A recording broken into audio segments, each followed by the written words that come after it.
Chapter 14. Mistakes. Small mistakes could turn into disasters.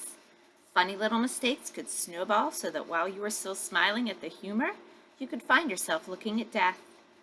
In the city, if he made a mistake, usually there was a way to rectify it, make it all right. If he fell on his bike and sprained a leg, he could wait for it to heal. If he forgot something at the store, he could find other food in the refrigerator. Now it was different, and also quick, also incredibly quick. If he sprained a leg here, he might starve before he could get around again. If he missed while he was hunting, or if the fish moved away, he might starve.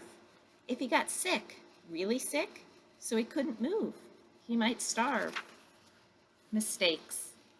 Early in the new time, he had learned the most important thing, the truly vital knowledge that drives all creatures in the forest. Food is all. Food was simply everything. All things in the woods, from insects to fish to bears, were always looking for food. It was the great single driving influence in nature. To eat, all must eat. But the way he learned it almost killed him. His second new night, stomach full of fish and the fire smoldering in the shelter, he had been sound asleep when something, he thought later it might be smell, had awakened him. Near the fire, completely unafraid of the smoking coals, completely unafraid of Brian, a skunk was digging where he had buried the eggs. There was some sliver of a moon, and in the faint pearl light he could see the bushy tail, the white stripes down the back, and he had nearly smiled. He did not know how the skunk had found the eggs. Some smell, perhaps some tiny fragment of shell, had left a smell. But it looked almost cute, its little head down and its little tail up as it dug, kicking the sand back. But those were his eggs, not the skunk's, and the half-smile had been quickly replaced with fear that he would lose his food, and he had grabbed a handful of sand and thrown it at the skunk. "Get out of here!" He was going to say more, some silly human words. But in less than half a second, the skunk had snapped its rear end up, curved the tail over, and sprayed Brian with a direct shot aimed at his head from less than 4 feet away. In the tiny confines of the shelter, the effect was devastating. The thick, sulphurous, rotten odor filled the small room, heavy, ugly, and stinking. The corrosive spray that hit his face seared into his lungs and eyes, blinding him.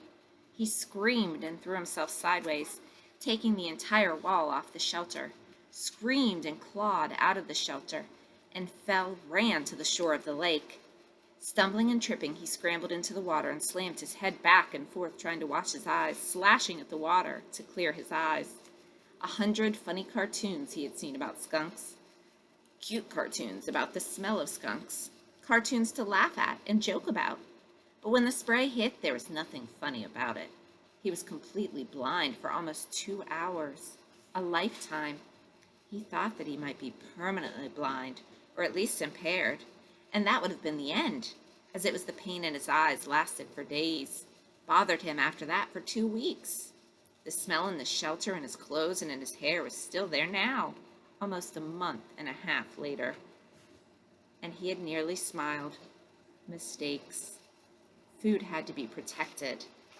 While he was in the lake trying to clear his eyes, the skunk went ahead and dug up the rest of the turtle eggs and ate every one, licked all the shells clean, and couldn't have cared less that Brian was thrashing around in the water like a dying carp. The skunk had found food and was taking it, and Brian was paying for a lesson. Protect food and have a good shelter. Not just a shelter to keep the wind and rain out, but a shelter to protect, a shelter to make him safe. The day after the skunk, he had set about making a good place to live. The basic idea had been good. The place for a shelter was right, but he just hadn't gone far enough. He'd been lazy, but now he knew the second most important thing about nature, what drives nature. Food was first, but the work for the food went on and on. Nothing in nature was lazy. He had tried to take a shortcut and paid for it with his turtle eggs, which he had come to like more than chicken eggs from the store. They had been fuller somehow, had more depth to them. He set about improving his shelter by tearing it down. From dead pines up the hill, he brought down heavier logs and fastened several of them across the opening, wedging them at the top and burying the bottoms in the sand. Then he wove long branches in through them to make a truly tight wall, and still not satisfied, he took even thinner branches and wove those into the first weave. When he was at last finished, he could not find a place to put his fist through. It all held together like a very stiff, woven basket. He judged the door opening to be the weakest spot, and here he took special time to weave a door of willows in so a tight mesh that no matter how a skunk tried, or a porcupine, he thought, looking at the marks in his legs, it could not possibly get through. He had no hinges, but by arranging some cut-off limbs at the top in the right way, he had a method to hook the door in place. And when he was in, the door was hung. He felt relatively safe. A bear, something big, could still get in by tearing at it, but nothing small could bother him, and the weave of the structure still allowed the smoke to filter up through the top and out. All in all, it took him 3 days to make the shelter, stopping to shoot fish and eat as he went, bathing 4 times a day to try and get the smell from the skunk to leave. When his house was finally done right, he turned to the constant problem: food.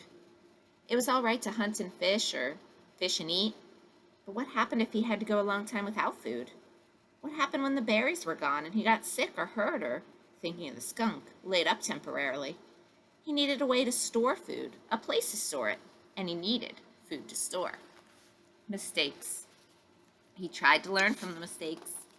He couldn't bury food again, couldn't leave it in the shelter, because something like a bear could get at it right away. It had to be high, somehow high and safe. Above the door to the shelter, up the rock face about 10 feet, was a small ledge that could make a natural storage place. Unreachable to animals, except that it was unreachable to him as well. A ladder, of course. He needed a ladder. But he had no way to fashion one, nothing to hold the steps on, and that stopped him until he found a dead pine with many small branches still sticking out. Using his hatchet, he chopped the branches off so they stuck out 4 or 5 inches, all up along the log. Then he cut the log off about 10 feet long and dragged it down to his shelter.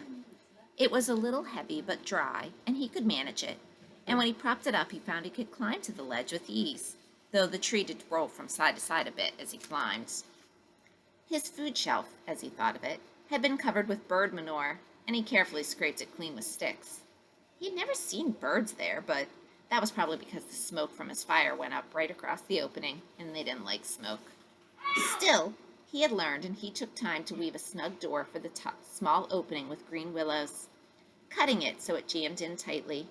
And when he finished, he stood back and looked at the rock face, his shelter below, the food shelf above, and allowed a small bit of pride to come. Not bad, he had thought. Not bad for somebody who used to have trouble greasing the bearings on his bicycle.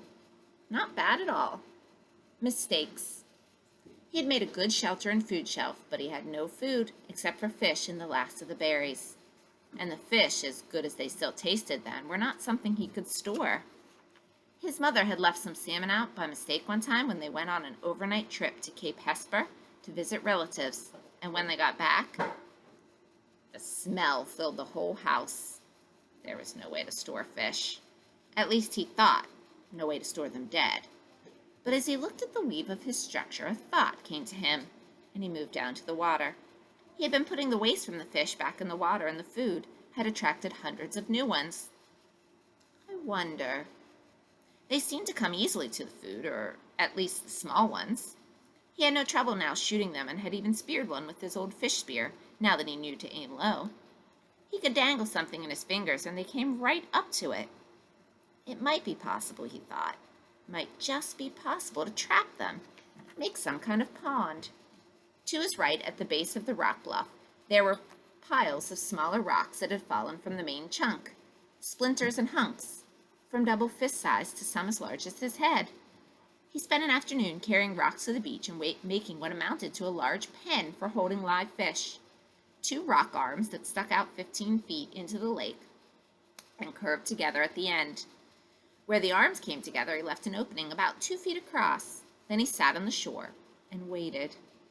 When he had first started dropping the rocks, all the fish had darted away. But his fish trash pile of bones and skin and guts was in the pond area, and the prospect of food brought them back. Soon, under an hour, there were 30 or 40 small fish in the enclosure, and Brian made a gate by weaving small willows together into a fine mesh and closed them in. "Fresh fish," he had yelled. "I have fresh fish for sale." Storing live fish to eat later had been a major breakthrough, he thought. It wasn't just keeping him from starving, it was trying to save ahead, think ahead. Of course, he didn't know then how sick he would get of fish.